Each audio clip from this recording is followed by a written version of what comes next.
뉴턴의 1법칙에서 제일 중요한 것은 무슨 성질에 대해서 배운 거야? 관성이라는 개념에 대해서 배운 거예요. 이 관성은 질량에만 관계가 있다는 것을 배운 거고요. 1법칙에서 중요한 두 번째, 사실 더 중요한 거죠. 뭐를 갖다 설정해 준다? F는 MA로다가 설명이 가능한 공간. 다시 말하면 그걸 갖다 무슨 좌표계라고 했다? 관성, 기준, 좌표계. 관성, 기준, 좌표계를 쉽게 말하면 어떤 법칙이 성립되는 거야? 관성의 법칙이 성립되는 공간이에요. 관성이라는 것은 R자임이 0일 때, 정지한 것은 계속 정지해 있고 움직이는 것은 등속 직선 운동하는 게 관성의 법칙이잖아. 그러지 않은 공간들이 있잖아요. 차 안이라든지 지구 같은 경우, 이렇게 북극으로다가 로켓 같은 거 쐈을 때 어떻게 돼? 편향된 현상들이 나타나잖아. 등속 직선 운동 안 하잖아요. 그 공간에서는 그러니까 이 관성의 법칙이 성립되는 공간에서는 관성 기준 좌표계, 다시 말해서 이 공간에서는 F는 MA로 모든 게 설명된다라는 게 가장 중요했던 거고, 뉴턴의 이 법칙은 무슨 법칙이라고 했다? F는 MA 해서 힘 가속도의 법칙이죠. 그래서 사실은 이렇게 써요. 가속도라는 게 뭐에 비례했어? 힘에 비례하죠. 힘에 비례해요. 또 가속도라는 것은 뭐에 비례해요? n분의 1에 비례했죠. 질량에 반비례했어요.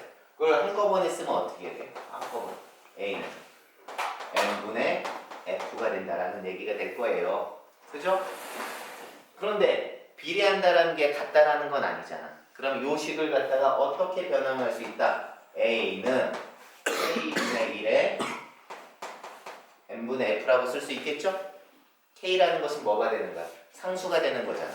그러면 요 식을 다시 쓰면 어떻게 돼? F는 K의 MA라고 쓸 수 있는 거고. 그죠? 만약에 가속도가 1m/s이고 질량이 1일 때 힘이 1이면 힘에 1N이 작용하면 질량이 1kg인 녀석이 가속도가 1m/s 제곱이 되는 거고, 그때 비례상수 K를 얼마로 놓을 수 있어? 1로 놓을 수 있죠. 그래서 어떤 법칙을 갖다가 나온 거야? F는 MA라는 법칙이 나오게 되는 거죠. 선생님 K분의 1이 아니고 K라고 쓰면 안 되나? 되죠? 되는데 우리가 해석하는데 불편이 생기니까 K분의 1로 놓는 게 1이라는 단위, 1이라는 걸로다가 바꿀 수 있어서 편하잖아요. 그죠? 그래서 F는 MA 법칙이 바로 힘 가속도의 법칙이다. 그러면서 우리가 지난해 뭐를 배웠냐면 F는 MA, 요 F, MA 그럴 때 무슨 법칙이라고 했어? 좌변에 있는 게 뭐라고 했어요? 원인이 된다라고 했고, 우변에 있는 게 뭐가 된다라고 했어? 결과가 된다는 거죠. 힘이라는 원인이라는 것은 A가 생기는 결과를 만들어내잖아. A라는 것은 뭐야? 운동 상태의 변화잖아요. 그죠? A가 있다라는 건 속도가 변하는 거니까, 속도가 변한다는 건 뭐야? 운동 상태가 변하는 거잖아요. 이해되시죠? 그러니까 원인이야. 힘이라는 게 뭐의 원인이 되는 거야? 뭐의 변화의 원인? 운동 상태의 변화의 원인이 되는 거죠. 운동 상태의 변화가 되는 양을 갖다가 뭘로 표현할 수 있다는 얘기야? 가속도로 표현할 수 있다는 거야. 가속도라는 것은 가속도가 뭐 10이야. 그럼 정지했던 게 1초 뒤에 10m/s로다가 바뀌잖아. 속도가. 그죠? 그러니까 운동 상태에 변하는 거잖아.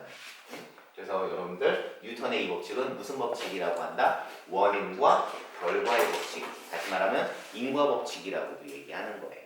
그래서 초기 조건만 알면 5초 뒤, 10초 뒤 그 물체의 나중 상태를 예측이 가능한, 다시 말하면 물리의 무슨 법칙의 물리가 점쟁이의 법칙이 될 수 있었던 건 이 F는 MA라는 것 때문에 그런 일이 벌어져요. 여기서 하나 더 나갈 수 있다라고 했죠? F라는 것은 벡터 빼볼게요. F라는 것은 A라는 것은 M의 DT분의 뭐가 된다라고 했어? DV가 된다라는 게 중요하고요. 그러면 요거를 갖다 이렇게 한번 써보자는 거죠. DT분의 D의 MV로다가 쓸 수 있는데 어떻게 된다라고 했어? 이걸 갖다가 그 미분 정리로다 해보면 어떻게 돼? 앞에 거 미분의 뒤에 거 더하기 앞에 거에 뒤에 거 미분이 사실은 요건 요렇게 풀어주게 되는 거지. 그런데 어떤 일이 벌어진다라고 해서 시간에 따라서 뭐가 변하지 않아? 질량이 변하지 않으니까 dt분의 dn이 0이니까 요게 없어지죠. 다시 말하면 요렇게 쓴 것도 사실은 요렇게 쓴 거랑 뭐야? 동치가 될 수 있다라는 얘기지. 그러니까 요렇게 쓸 수 있다. 그래서 이걸 갖다 쓰면 F는 dt분의 d에 mv를 갖다 뭐라고 한다? P라고 얘기할 수 있겠죠. P는 뭐야? 운동량이잖아. P는 mv로다가 얘기할 수 있어. 얘기해보자. 만약에 힘이 얼마이면 0이면 P, 다시 말하면 mv가 얼마가 돼야 돼? 상수가 되는 거죠. F가 0이면 P가 상수가 된다. 자, 상수라는 건 뭐야? 뭐에 대해서 상수가 되는 거야? 시간에 대해서 상수값이죠. 시간에 따라서 상수값이라는 것은 뭐라고 했어? 변하지 않는 거. 시간에 따라서 변하지 않을 때 우리는 무슨 법칙이라고 한다? 보존 법칙이라고 한다. 그래서 요 P를 뭐라고 얘기해준다? 우리는 운동량이라고 한다. 그래서 운동량은 언제 운동량 보존 법칙은 언제 성립해요? 외력, 여기 F. 원인이 되는 F가 0이면 외력이 0이면 P가 상수니까 운동량이 보존되잖아. 그랬을 때 뭐가 돼? 외력이 0일 때 MV가 보존되는 법칙. 이걸 무슨 법칙이라고 한다? 운동량 보존의 법칙이라고 한다. 이게 이제 두 번째 이 법칙 정리하면서 공유했던 거고요. 3법칙이라는 것은 무슨 법칙이다? 작용, 반작용의 법칙이다.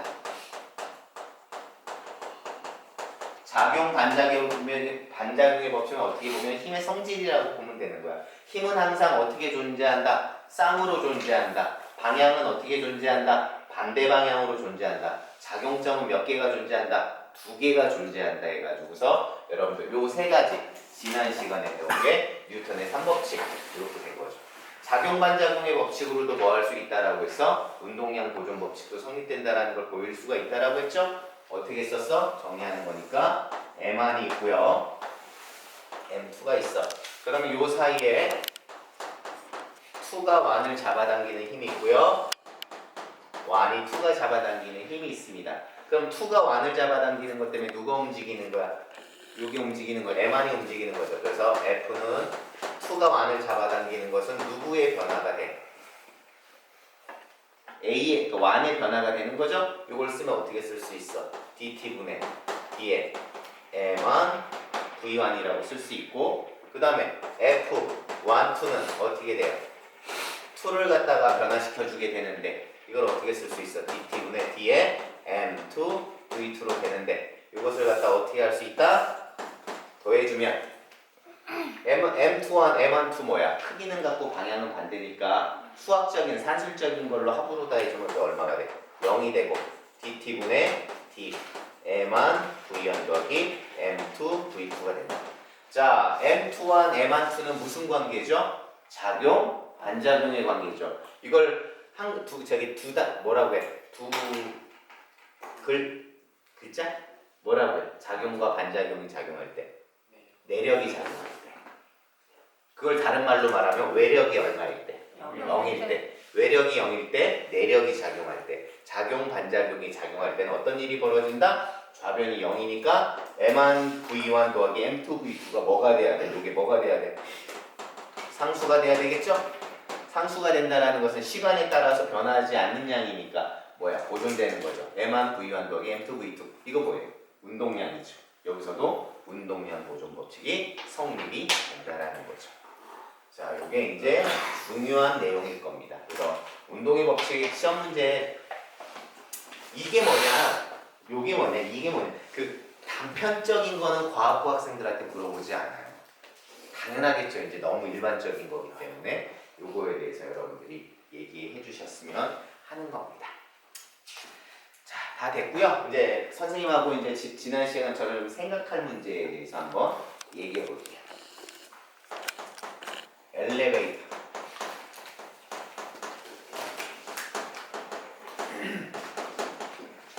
엘리베이터 문제예요. 자, 엘리베이터가 이렇게 있고, 자, 달려 있어요. 뭐가 달려 있냐면 뭐가 달려 있다? 용수철 저울이 달려 있는 거야. 용수철 저울이. 용수철 저울이 달려 있는데 여기에 붕어가 있어요. 죄송합니다. 자린고비예요, 여기야. 자, 여기서 이제 이렇게 될 때 첫 번째 문제. 등속 운동을 해요. 등속 운동할 때. 그 금붕어의 무게는. 무게를 뭘로 뭐해? 자, 두 번째. 위로다가 가속도 할까? 위로다가 가속도 운동을 해요.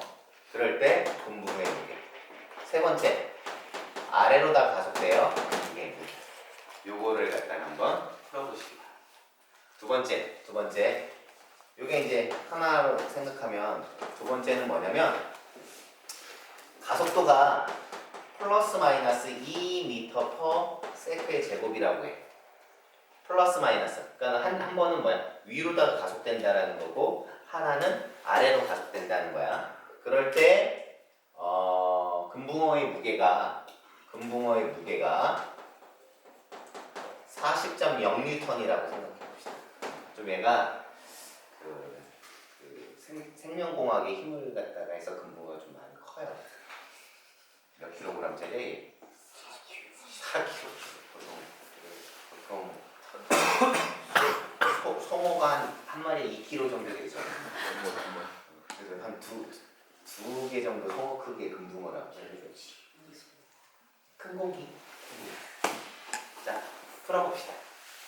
선생님이 먼저 이 문제를 주어진 이유는 뭐냐면 우리가 보통 무슨 문제예요? 그 엘리베이터 문제 할 때 항상 저울에 사람이 올라가지. 저울에 올라가서 문제를 풀어줬는데 이 문제를 풀면 너희들이 조금 쉽게 그 문제를 다가갈 수 있을 것 같아서.